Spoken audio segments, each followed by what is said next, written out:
For this second session of the Future of the American Child Journalism Training, we'll be exploring another way that the children of America are coping with the aftermath of the pandemic. COVID has wreaked such havoc in so many aspects of our lives, but perhaps children are most impacted in one specific way, and that's in education. You may have seen or heard the statistic that 9-year-olds lost the equivalent of 2 decades of progress in math and reading. 4th and 8th graders also had declines in math as well. That data came from the National Assessment of Educational Progress.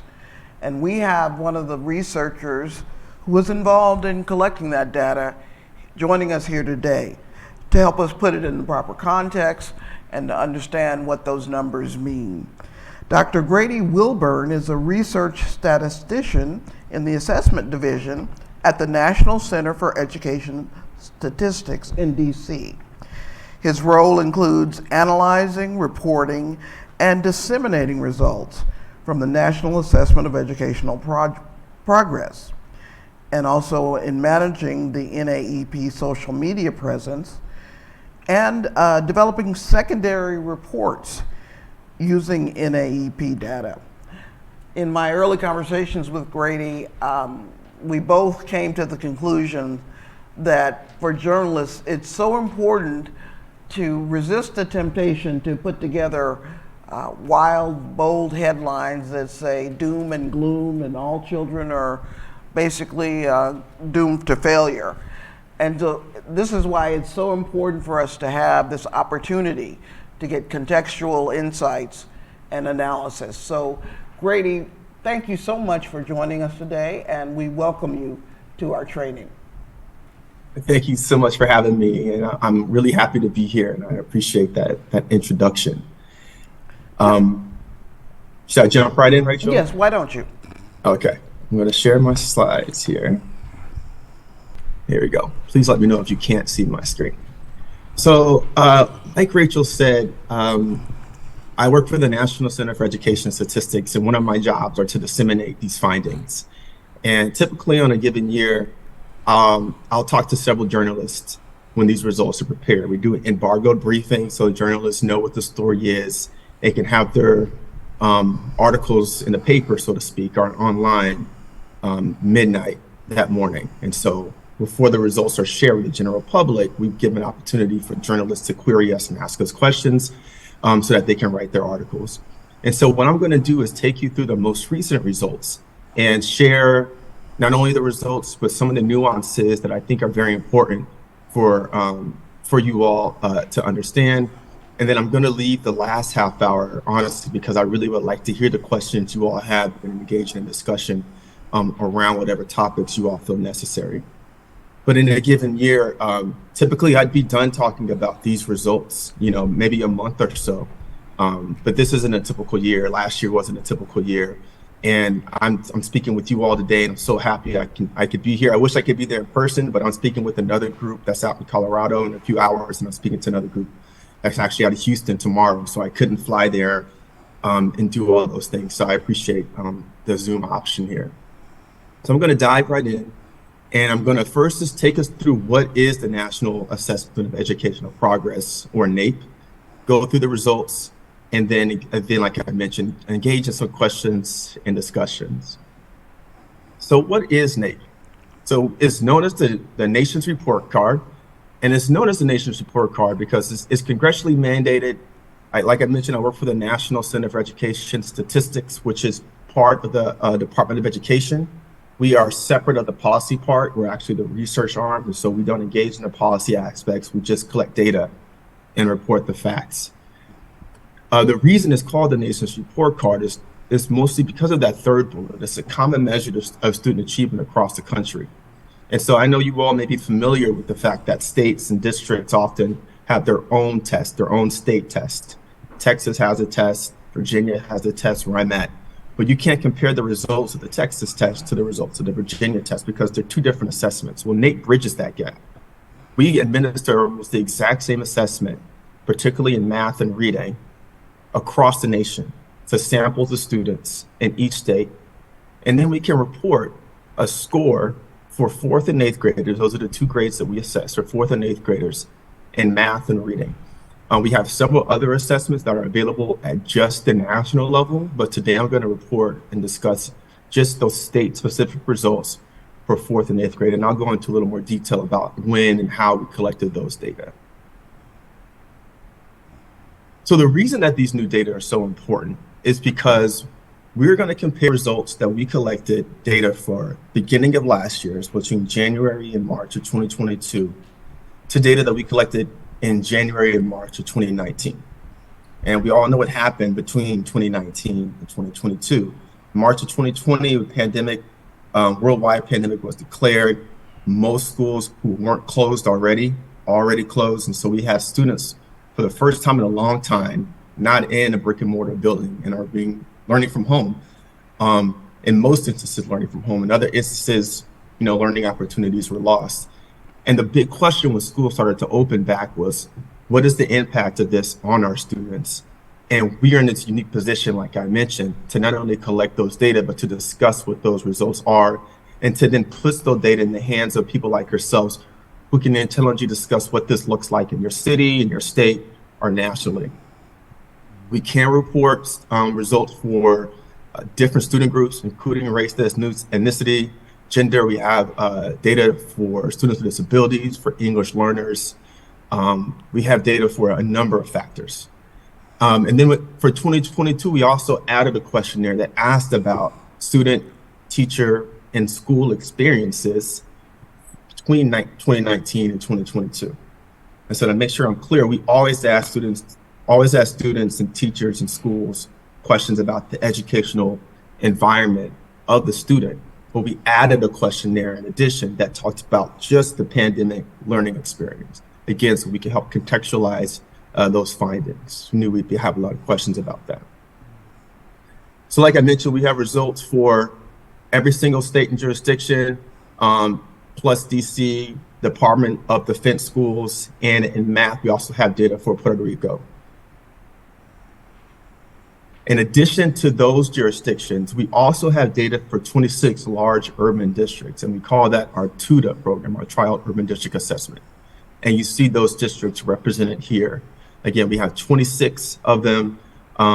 In order to be a Trial Urban District Assessment, you have to have at least 250,000 people in your city, so you have to be a large city. You have to have at least half of your students either Black or Hispanic, or you have to have half of your students eligible for the National School Lunch Program. The National School Lunch Program is our proxy for socioeconomic status, and that allows, if you will, a more comparison between apples and apples for all the districts. And I want to mention that all the districts that participate volunteer. So unlike the state assessment, which is congressionally mandated, the districts that you see here ask to participate in the assessment and meet the qualifications.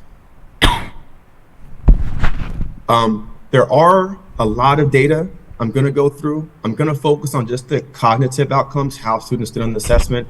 I'm not going to go too much into all the questionnaire data we have, but if we do happen to touch on some of those questionnaires in the discussion, I do have the ability to pull data up if that would be useful. And I should also say I'm happy to be interrupted. So if I'm saying something that's not clear, if anybody wants to give me a ping or something, I'm happy to stop and clarify further. So let's begin talking about these 2022 results. So like I mentioned, they're collected early last year. We always collect data between January and March of the year we report. We have national, state, and large urban districts. When you add up fourth and eighth graders, you add about 500,000 fourth and eighth graders and a little over 10,000 schools. We report the results as an average score as well as percentiles and NAEP achievement levels. And then, like I mentioned, we have those survey questions that we always ask, but in addition, we added an additional module, if you will, on just those COVID-19 pandemic learning experiences.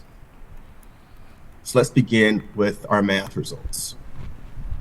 So here, and this is where I'm going to do a little bit of teaching to make sure that we're all clear on what I mean when I say a decrease or an increase. Whenever I talk about a change, I'm going to talk about a change that is statistically significant.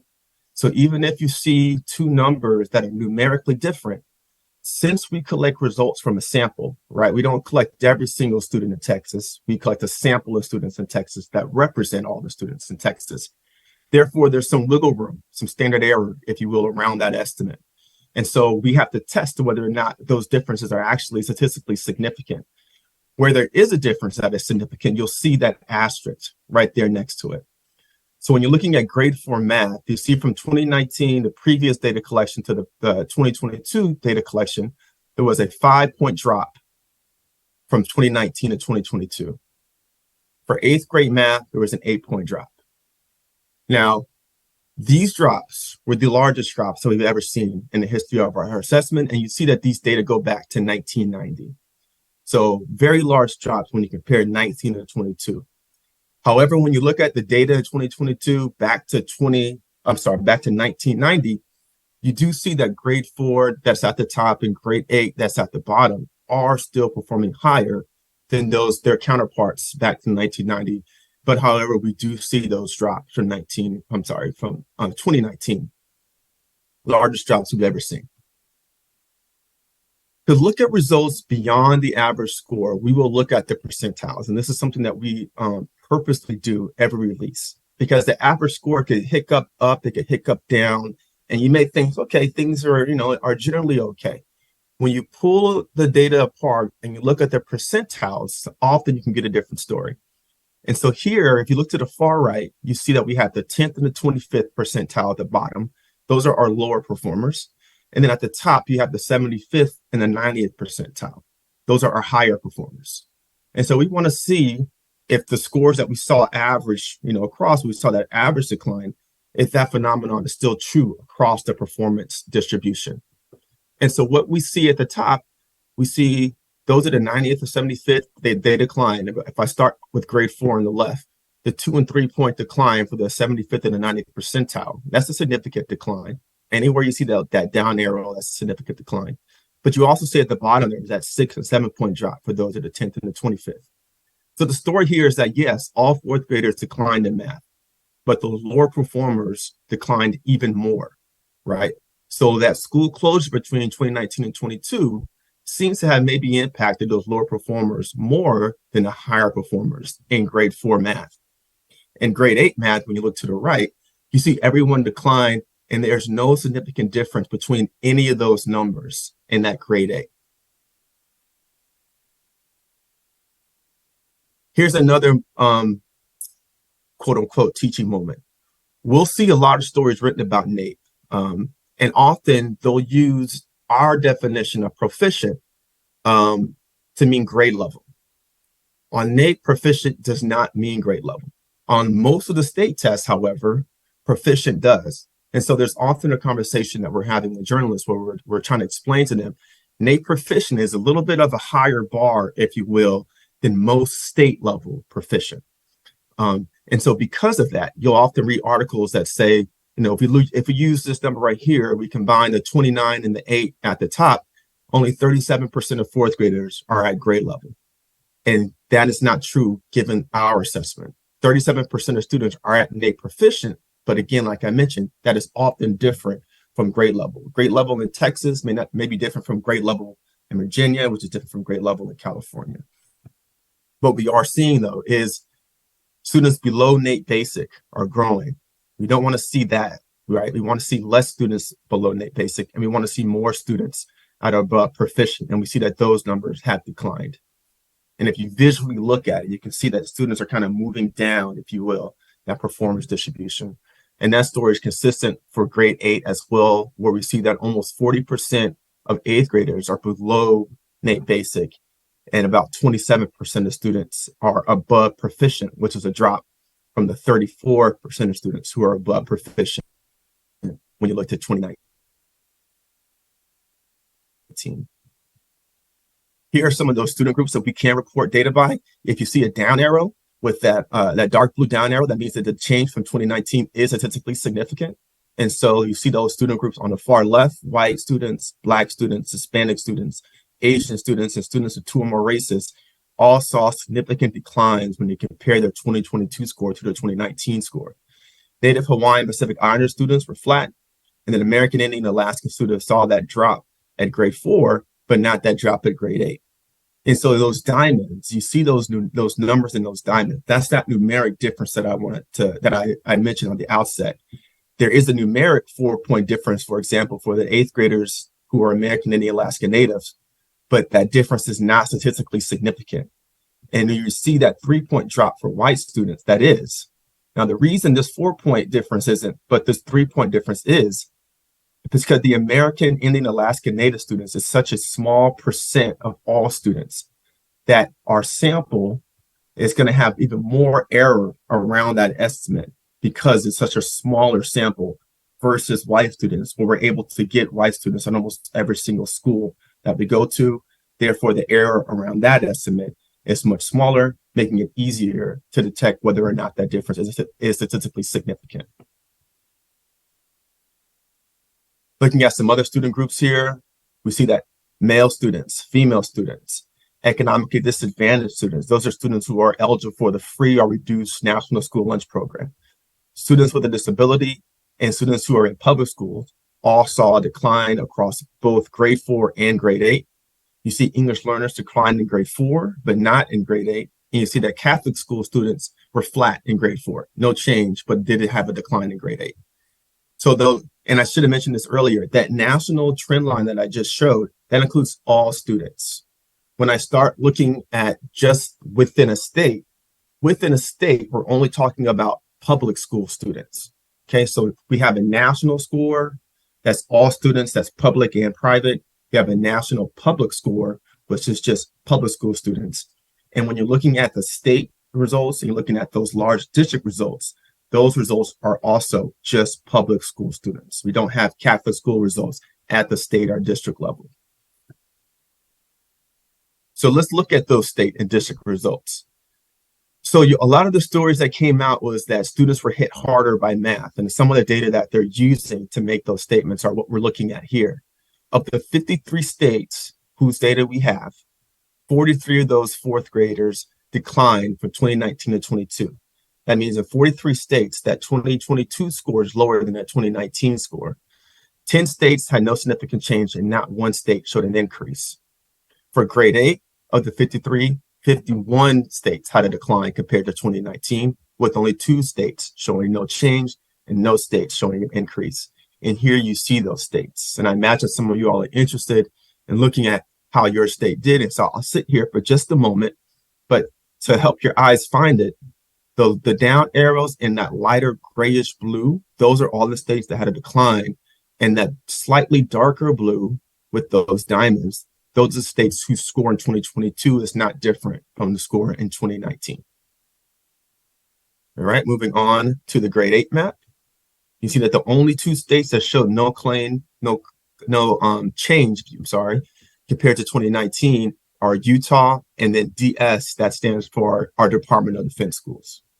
Now, our Department of Defense schools, we collect those data from around the world, Japan, Guam, Europe. There's students from all over the world, and they treat them as one entity, Department of Defense schools. And on average, they're typically the highest performing students when you look at our assessments across grades and subjects. All right, going to our 26 districts. Again, we're still in math. You see for grade 4, 23 to 26 districts showed a decline, with 3 showing no change. When you look to the very far right, you see our large city value, right? So I compared the states. We looked at the national public. For the districts, we compared to the large city, and that's any city that has at least 250,000 people in it. And so the TUDAs, remember, you have to have 250,000 plus those other criteria. That large city variable is just cities that had at least 250,000. And so you see they declined for grade 8, 22 to 26 districts also had a decline. And here you see where those districts had a decline. You also, again, see the districts whose data we have. So every single district that had a change had a decline. You see Hillsborough County in Florida, Dallas and Austin in Texas maintained their performance from 2019.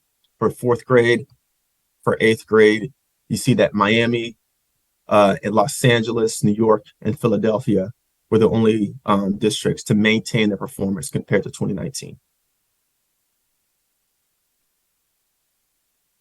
All right, now I'm going to move to reading.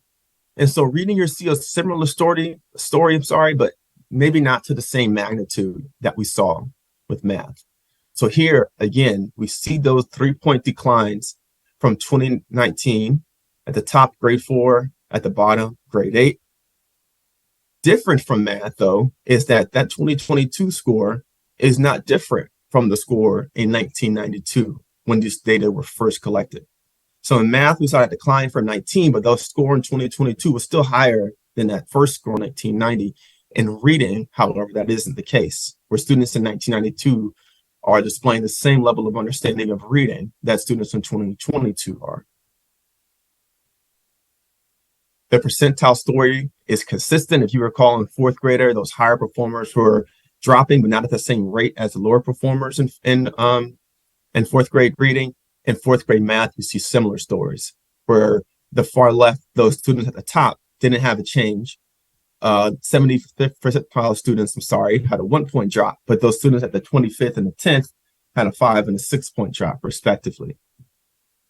For grade 8, similar to math, everyone had declines. The declines across that distribution are not different. Higher and lower performers declined at the same rate. Proficient levels, we see, again, that percent below NAEP basic growing, and we see that percent at or above proficient decreasing or declining.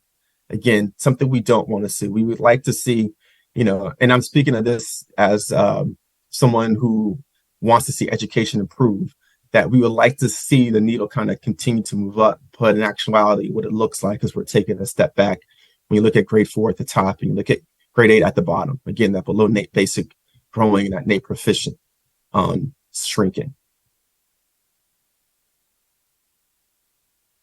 Here are our student group performance. And here you see, for math, you saw a lot more blue arrows than you're seeing for reading, right? You see that white students declined at both grades and were the only racial ethnic group to decline in grade 8. However, Black, Hispanic, and American Native Alaska Native saw those declines in grade 4. And then you see the numeric changes that were not significant, the numeric differences, I should say, that were not significant for all those other racial ethnic groups. And then you see similar story here, male, female, economic disadvantaged students declining compared to 2019, as well as public school students. And you see our first improvement here. And there's not many of these. And we've dug into this a little bit. Maybe we can talk about it when we get to the Q&A discussion. English learners in grade 8 actually improved compared to 2019.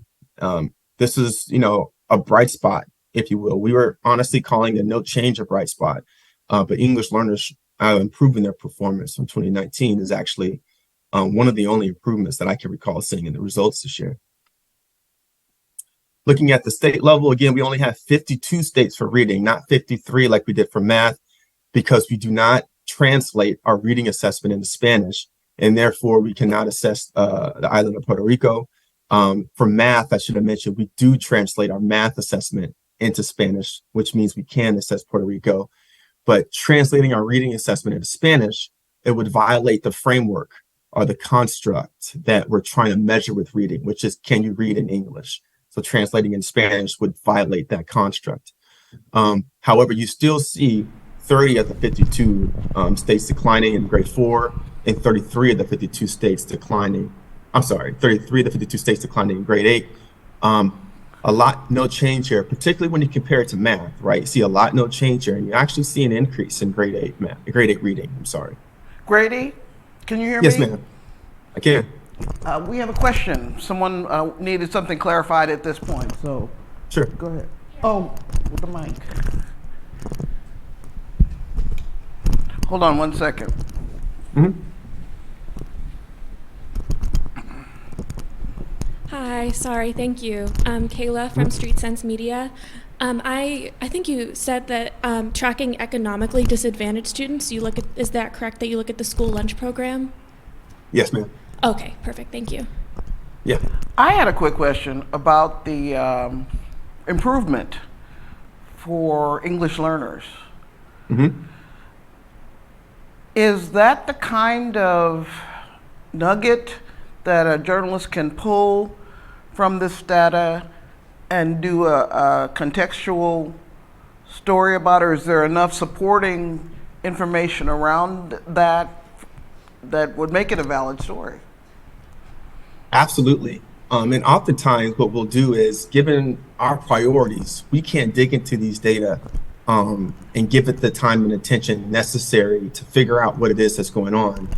One, and two, the second is that we try to stay in our lane of just reporting the facts and give the data to others, whether it be media journalists, whether it be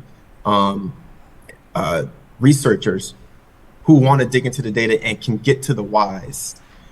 We have to be very careful on the whys, given how we collect our data and the whole issue around causality. But we have talked to a lot of different groups about English learners, and they have some hypotheses as to why they think English learners were able to improve their performance, particularly in reading when compared to 2019. But this is an area that I would encourage others to dig into, particularly if English learners are a segment of your population that you're interested in. Can you share one of those hypotheses with us now, and we'll get more into it later, but what is one of them? Sure. I'll share this. So there's two that I think have been mentioned the most often. The first one is when you look at what happened between 2019 and 2022, particularly in 2020 and the beginning of 2021, the services that the English learners weren't provided, from what I heard, again, this is just what I've heard, is the ability to test out of English learner status. And so the hypothesis is that you have English learners who are taking this assessment that had they been able to take their WIDA assessment to test out of English learner status, that they would be considered a former EL. So they wouldn't be considered part of the EL population. The second hypothesis is that what was happening previous to 2020 is that English learner would be in class, they would be removed from a class, whether it be reading or math, to have some special one-on-one focused English learner type of intervention. Given a lot of the shortages that schools were experiencing after COVID, that was happening less often. And so what you're hearing is a lot of advocates who have always advocated to keep the English learner in the class to help learn and access the material. We're actually in the class learning the material from the teacher instead of being removed and having to do something else. And so those are the two competing hypotheses, that maybe we have some former ELs in the pocket which are kind of elevating that score, or they were able to get the instruction that they typically weren't able to get previously because the teacher shortages and they had to actually stay in the class. All right. So these are the states. Here are the states where you see how they did compare to 19. Again, that lighter blue score, the declines, that darker blue score, no significant change. Again, many more states here with no change previous when you compare it to math. And then for grade 8, very similar story.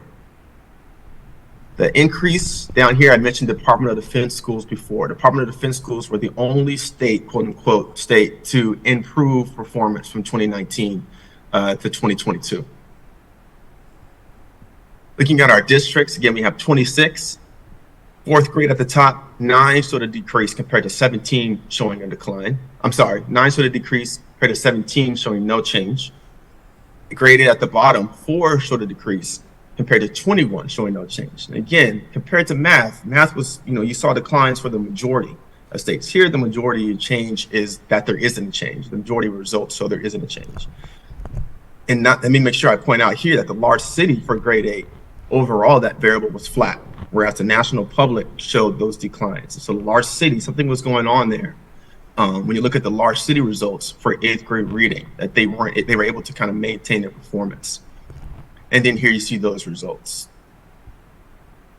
No state had an improvement for grade 4, but several, as you see here, showed no change. And then for grade 8, it was Los Angeles, the only district to show an improvement compared to 2019, with the majority of states showing a decline.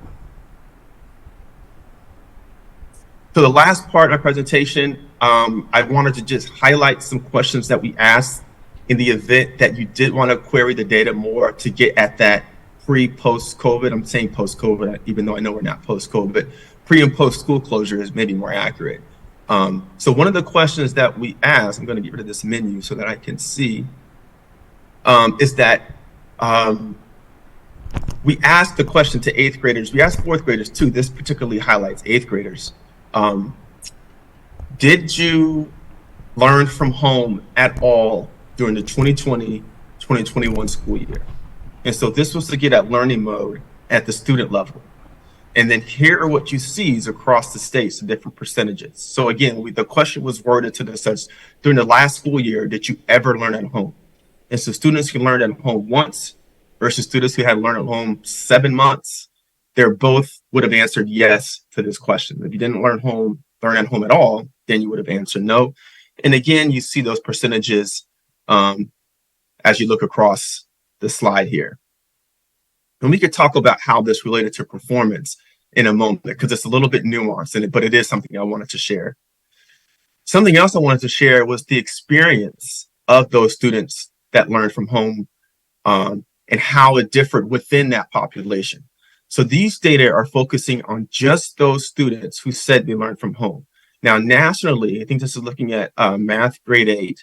Nationally, 73% of students recalled experiencing remote learning last year.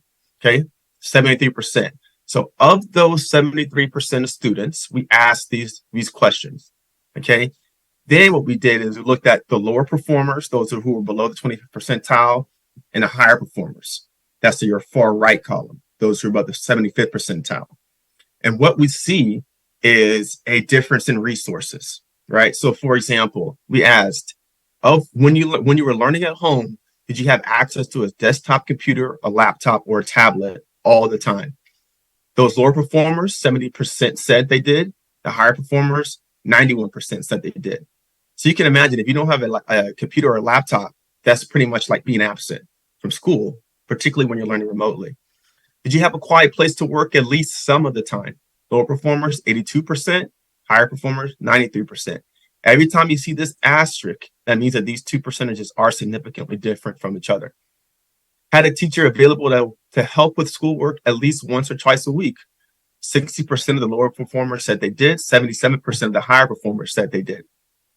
And finally, one of the most dichotomous findings we saw, participated in real-time video lessons with their teacher every day or almost every day. So did you participate? Were you actually at a computer in front of a teacher, right, every day or almost every day while learning remotely?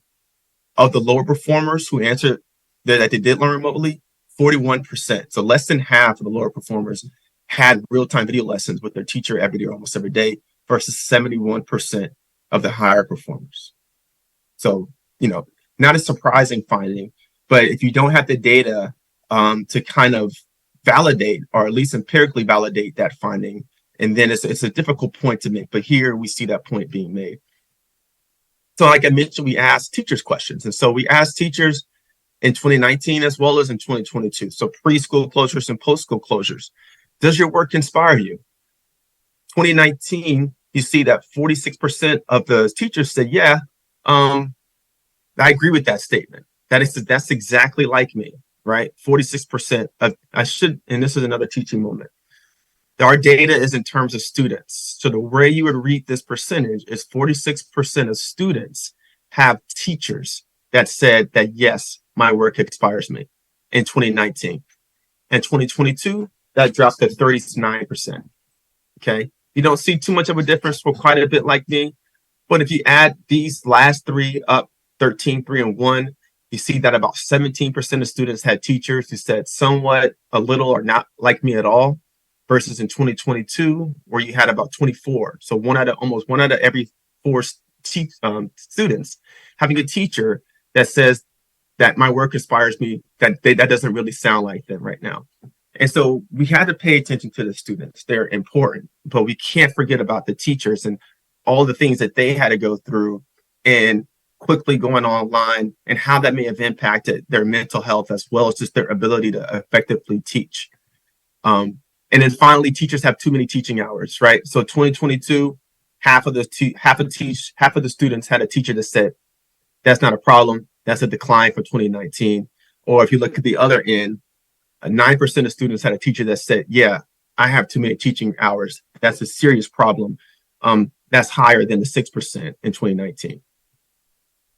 And I'm not going to go through all of these because not only is it hard to see, but it was more of an me wanting to give you an example of some of the other questions that we asked, and that you can look at those same questions I just highlighted. You can look at those questions by state, by district. So you can compare a district to the state they're in, you compare states to other states. Again, one of the advantages of using this platform, this NAEP assessment platform. But one I did want to highlight was this last one. So they asked the teachers, how confident are you in addressing knowledge and skill gaps, right? And this is a question that we ask every year, but was more, had a spotlight on it, if you will, when you look at the impact of school closures. And the chasm here between the far left is the lowest state jurisdiction, the far right is the highest state jurisdiction. So the range that you're seeing there was a 34% range, where the lowest state said only 32% of students had a teacher in the lowest state that said, yeah, they're extremely confident in addressing skill gaps, versus the highest stage, which said 66% of students have a teacher that said, yes, they're confident in addressing skill gaps. And we know that this school year, that's going to be the main focus, is trying to bridge what was lost during the school closures to catch them up so that they're not constantly behind as they matriculate through school. So I don't have a summary slide because I figured I can just share the slides, or I can go with the summary again. But I do want to make sure that I let you see this for this website here, nationsreportcard.gov. If you have question discussion, I can definitely pull that page up and show you how to find those data. But that's where you can find all of our reports, all the results of our questionnaires, and then more data about different releases and other takes on the data, as well as our Twitter and Facebook page, where you can follow us, and we often post data stories and other interesting quips. So Grady, Rachel, those are my slides. I'm happy to talk some more. I'm also happy to just pause and take some questions from your audience. I have a quick question, because when I have to go through this kind of data and try to prepare myself to tell an editor what it means or what kind of story we might be able to do, sometimes you're required to extrapolate, quantify, whatever you want to call it, and say, this is the kid who is most at risk, or this is the child in a part of the country or age range or whatever. So I guess my question is, based on the data, is it possible to say that there is a profile of a child who was most impacted during the pandemic, a child who may have been in the 5th grade in a city of more than 250,000 who is black or brown? Is it possible to do that with this data set? It is possible to an extent. And so let me talk through that. That's an excellent question. So there's two parts of that I want to talk about. The first part is students that are kind of falling behind, and I want to talk about that pre-school closures, and I want to talk about that post-school closures. Because what's important to understand is that I think the assumption when we came up with the results is that pre-COVID, pre-school closures, education was great. Everybody was getting up, everybody had their needs met, everything was wonderful. That is not the case. In 2019, when we reported these results, we were already reporting declines in reading, right? 4th and 8th grade had declines in reading. That's, again, this is preschool closure. 8th graders in math were already declining. And so there was already kind of a problem. 4th graders were flat, but everybody else was showing declines. And so that's important. That's an important aspect to the story. What students are the lowest performing? Typically those students who are in urban environments, typically those students who are black and brown, typically those students who are eligible for the National School Lunch Program, or NCES variable, and often typically those students who lack the resources. And so we ask questions, do you have a computer at home? Do you have internet? And that impacts a lot of our students who are in the more rural environments where they don't have access to the broadband, and that gap is closing quickly. And so I will answer the first part of your question in that the students that were most impacted post-COVID are those same students who lack those resources, who were kind of on the back end, if you will, pre-COVID. Now, when you look, if you put everybody on the same plane and you look at the results of 2022, what students had the largest declines, right? So I showed you in 8th grade math, 8th grade reading, most states were able to maintain and most racial ethnic groups were able to maintain. It was white students in 8th grade reading that were the only group to show a decline. And when you dig into that, it was those white students in rural environments who showed the largest decline, right? So within white, it was the white students in the rural environments who seemed to be pulling that overall average score down. So that's something to dig into. When you look at gaps, performance between groups, and what gaps widened post-school closures versus preschool closures, you saw in 8th grade, because of that white decline, all those racial ethnic gaps kind of narrowed a little bit. When you look at math, the drop by Black students and the drop by Hispanic students in grade 4 math widened the gap with white students. So even though white students dropped a little bit, Black and Hispanic students dropped even further, right? When you control just white students and Black students eligible for the National School Lunch Program, the change in that gap goes away, right? And so what that suggests, again, is that it's the students who didn't have the resources, and we all know why that may be. When school closures are going on, I have 3 kids. I was fortunate enough, my wife was fortunate enough to where we could stay home, we could work, we weren't worried about our job or losing money, and we had our kids with us and we could take time to teach our kids. That was not the norm for a lot of groups. Parents, if you had 2 parents, had to leave and teach, and then at what point, what do you do with your children? So those, we have an 8th grade question to ask parental education, right? Not a high school degree, some college, master's, PhD, something beyond that. Master's, PhD, students who had parents with that degree, they maintained okay. Students who had parents who had some college or high school or less, those students struggled. And the hypothesis is that because those students were more likely to have parents that had to leave the house to go to work versus the other group. And I could go on and on and on in that story. And I won't do it now, but later I do want to touch a little bit on pandemic affected students. Because like I mentioned, we were already seeing declines. So the fact that we're still seeing declines, we can't say all of that is because of the pandemic. We can say some of that likely is, but not all of that. So in a sense, poverty was the great equalizer in this discussion, in that if you didn't have resources, a computer, or access to wireless before COVID, it remained the same. And Black, white, there was no difference. Interesting. That's right. Any questions?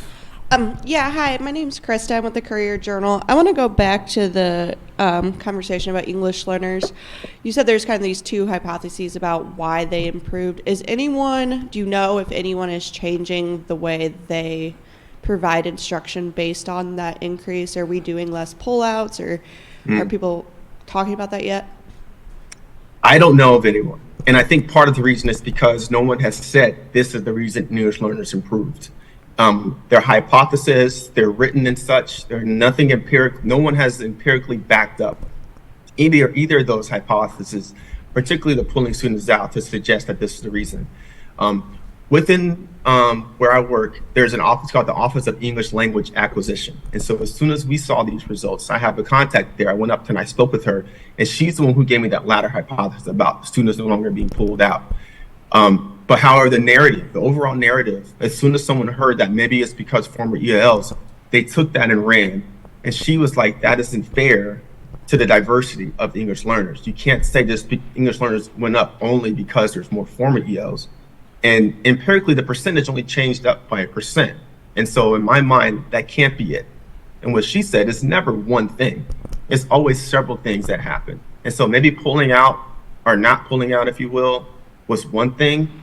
But we also know that schools were prioritizing what students to bring back, right? When schools were open, oftentimes they weren't going to bring all the students back. They were going to bring those students who they felt needed that instruction more than others.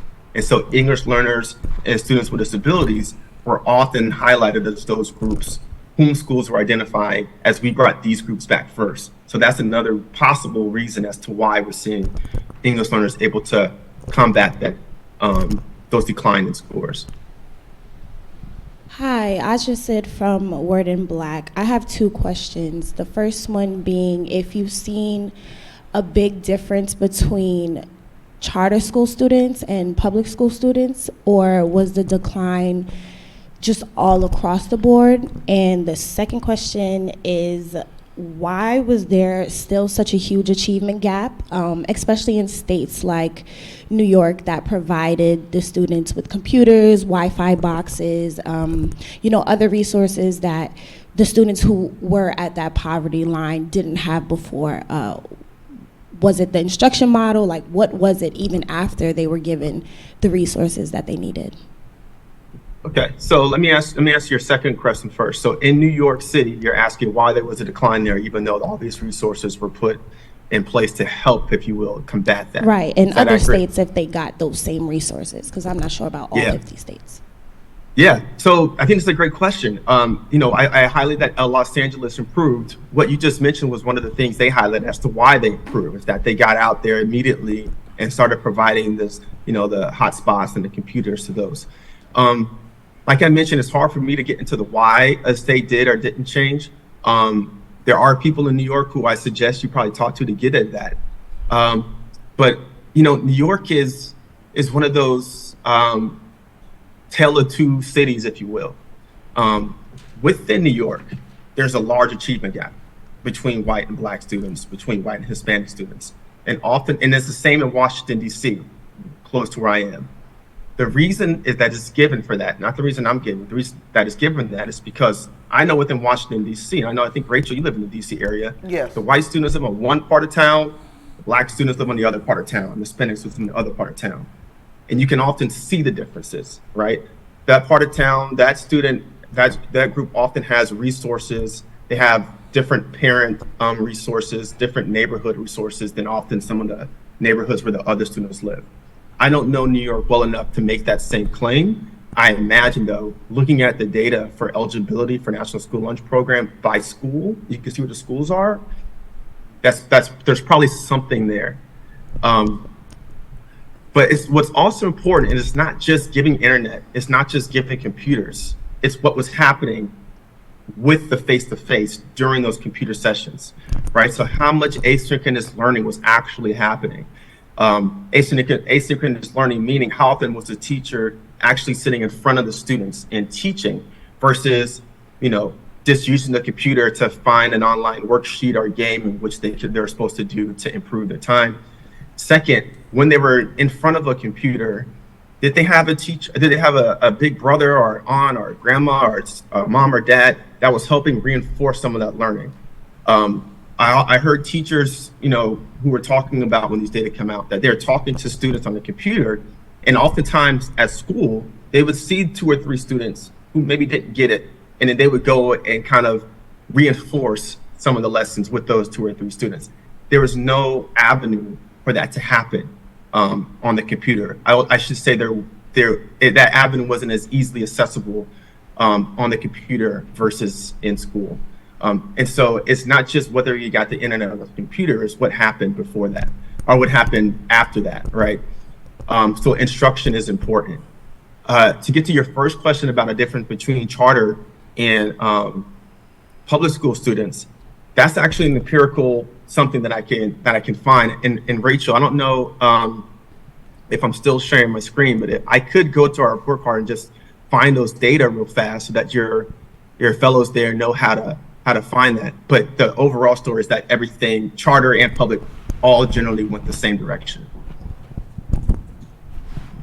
Hi, Adam Eckelman with Modesto B in California. One thing that I've been looking at locally, and I imagine this tracks nationally, is the drop in performance of men across the board, boys and men in schools over the past few decades. I was just interested if you could speak a little bit more to the gender disparities that you're seeing. I was looking just casually, it seemed like actually women and girls were seeing higher losses. Could you speak to some of the gender dynamics at play in the recent data? Absolutely. First thing I want to say is I'm from Fresno, so it's nice to see someone from the Central Valley represented there. That's great. Second thing is, you're right. Females declined at a higher rate than males. And so I'm not sure what data you were citing to suggest that males were dropping more than females. I can't remember what it was like previous to 2022, so that may be our data. But the gender gaps between male and females, particularly in fourth grade, those gaps widened. So they were kind of closed. I think in fourth grade reading, there wasn't an achievement gap between males and females. They were kind of closed. The 2022 data has created an achievement gap because the drop by males wasn't as fast as the drop by females. And so that's the story that hasn't got the attention, is that why is it that in reading, for example, females seem to really drop compared to males who didn't drop as much. So there is a gender story there, and the story is that males, while everybody dropped, males didn't seem to drop to the same extent. Hi, I'm Catherine Schwickett from CNN. I probably should ask you about the English language learners because I cover immigration, but I actually wanted to ask about a different thing. I was really interested to hear about the Defense Department schools. That's just a universe I'm personally not familiar with, and you mentioned that in the pandemic, but I think you said just in general they consistently have high scores, and I know you said you have to be careful about getting into the why, but could you give us some more context about these schools? Like, why are they doing, is it just because that they're good at tests, or what, like how do they work? Why are they doing so well compared to others? Great question. And so to answer your question, I'm going to explain this group we have over NAEP. It's called the National Assessment Governing Board. And this governing board has, I think, 26 people on it, representatives from, Republican and Democratic governors, state legislators, teachers, etc. One member of this governing board is the person who's over the Department of Defense schools. And so we asked him directly, what do you think is happening, not only this year, but previously? And what he mentioned is that oftentimes in a military family, you have one parent that's in the military, you have another parent, given to how often they have to move, that is staying at home. And so when the Department of Defense schools, and they didn't close, I don't think every single Department of Defense school closed, but those that did had a parent at home who oftentimes, not all the time, but oftentimes wasn't working, and so was able to kind of get that student at home the attention they needed. The second thing was the Department of Defense are used to having to do things remotely. And so they had a infrastructure that was already in place where they didn't have to do the scramble with the hotspots in their laptops that a lot of other districts had to do. And then three, the communities around the students on Department of Defense schools, it's just a different entity than states, right? We have them, and like I mentioned, there's an Asians, the defense schools, there's some in Guam, they're kind of around the country. And these families oftentimes are traveling, and so there's a level of resilience there. When something goes crazy, that maybe they can handle that better. That's strictly off the top of my head. That's not something that I've heard empirically validated. But what the board member who's over the Department of Defense schools pointed to was what I just mentioned, that oftentimes there was a parent at home to help. The schools are able to transition very quickly if they had to go remotely due to resources and investments already in having that sort of infrastructure there, and then just the culture of the Department of Defense schools family and being able to handle some of this adversity. Hi, I'm Kayla from Street Sense in DC. I was wondering if you have any advice for journalists who are a little overwhelmed by data, kind of like how to best start looking at all this. I think that's a really good question. So I put the website up there, but because my job kind of is to make sure to the best of my ability that these data are getting to the hands of those who want it and who use it, and to write about it correctly, I would just reach out to me. Rachel has my email. I'm happy she can share it with anyone. Just send me an email. If I can't talk to you, others will. And you'd be surprised at the places that have these big data sets how willing they are to just have a conversation with a journalist or whomever to speak through these nuances. Because oftentimes we only have so much real estate on a slide or so much real estate in a report that we can bridge those gaps just with a couple of, just you asking a question and me just answering that question directly can help bridge that gap between knowledge and then being able to write to that knowledge to your audience. Oftentimes the questions I get from journalists is, okay, that's a great answer, but I only have this much real estate. Can you help me boil that down to a sentence? Really hard to do on email, really hard to do by yourself sitting with data. So my advice to the first step would be just to reach out to somebody at that organization. For NAEP, that would be me, to just help talk through the questions you may have. Otherwise, I can appreciate how hard it is on that side. It took me 2 years to get comfortable with these data. So if you have it for a quick story, that can be overwhelming. And so I think my advice would be to reach out to someone at the organization who could talk you through it. This is Adam again with the Modesto Bee. I was just wondering, for districts that are not included in that, the large urban, those special ones that opted in, many of us cover smaller cities that are not on that.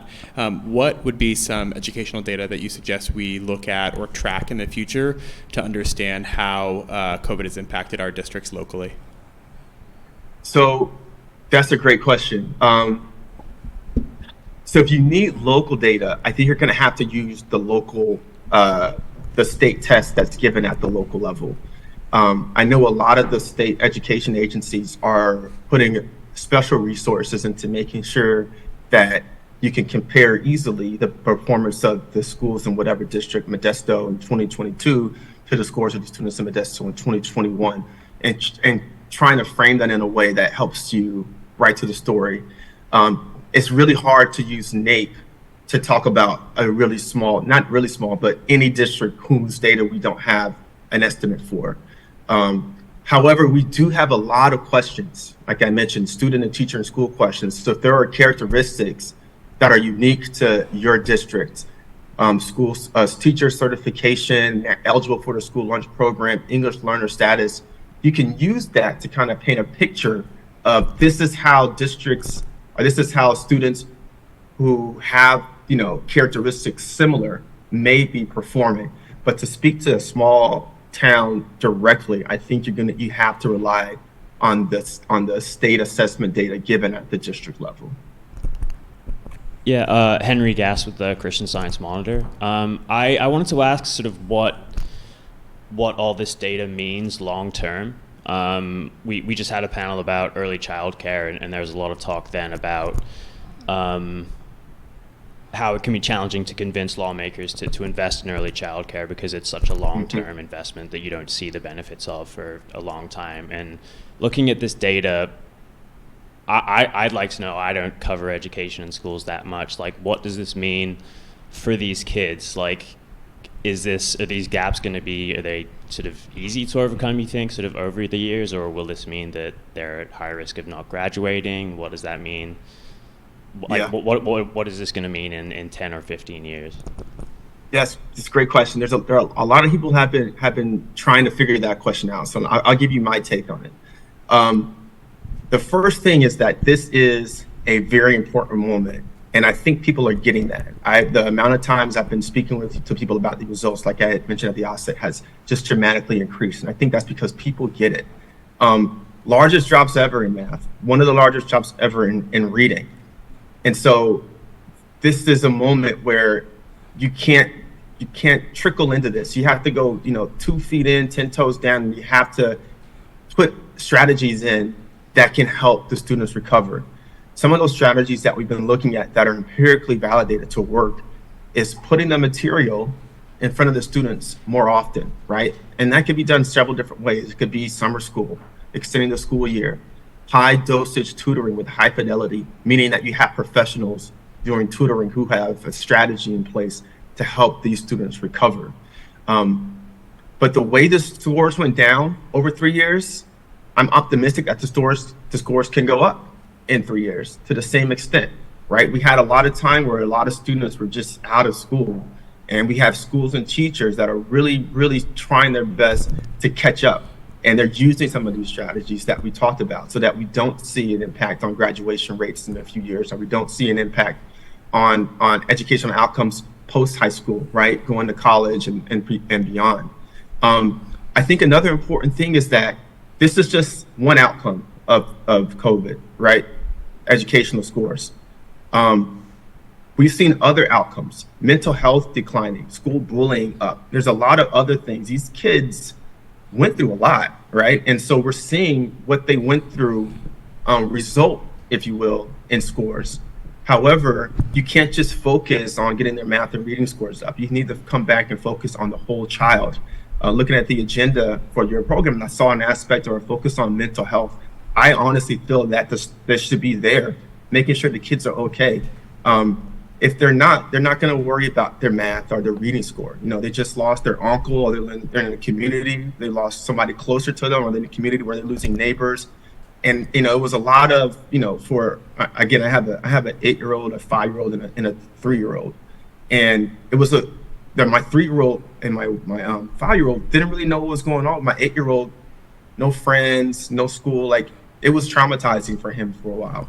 Right. And so our focus was on making sure his mental health was okay so that he could then begin to learn and absorb that data. It's really hard to do that when you have a lot of other issues going on.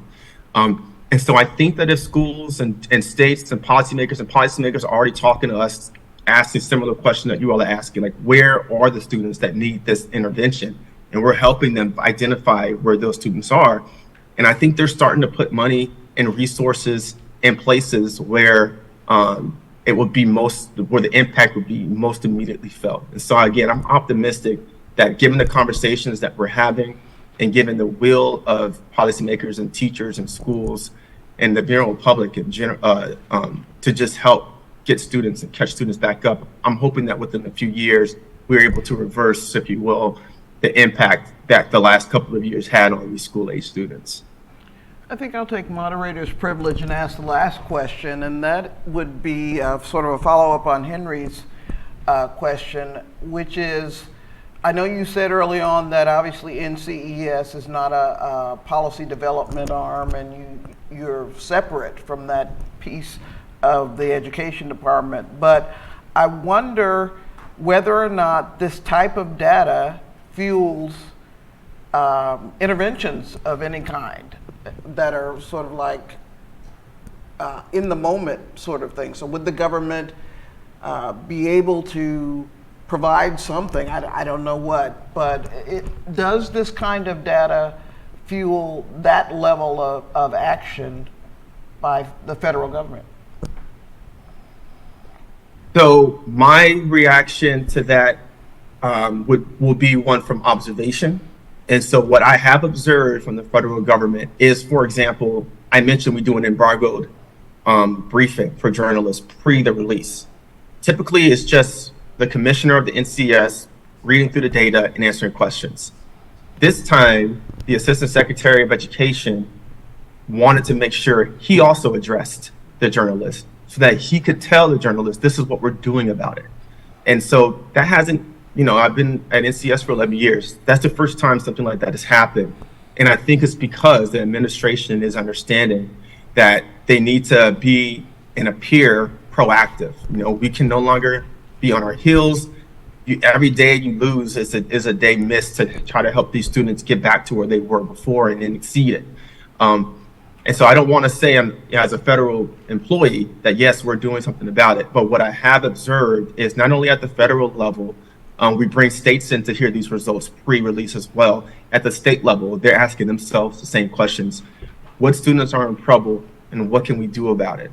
And what we're hearing the most is this high dosage tutoring and exploring the extension of the school year as well as summer school to, again, get the material in front of the students more often, because that's one of the most ways that's shown to help them understand that material quicker and to help move them on to the next grade without a deficiency in the knowledge that they need to do that. Grady Wilburn, I need to warn you, we have a highly motivated group here who is going to take you up on your offer as they're developing stories, as they're thinking through these issues. I'm fairly sure they're going to be reaching out to you. So we want to thank you for taking time out of a very busy schedule to join us here for the Future of the American Child Fellowship. Thank you so much. Thank you so much for having me. It's my pleasure. And please don't hesitate to reach out. I'm happy to answer any questions you all may have. Okay, great. You take care, Grady. We'll be in touch. I will. You too, Rachel. Take care.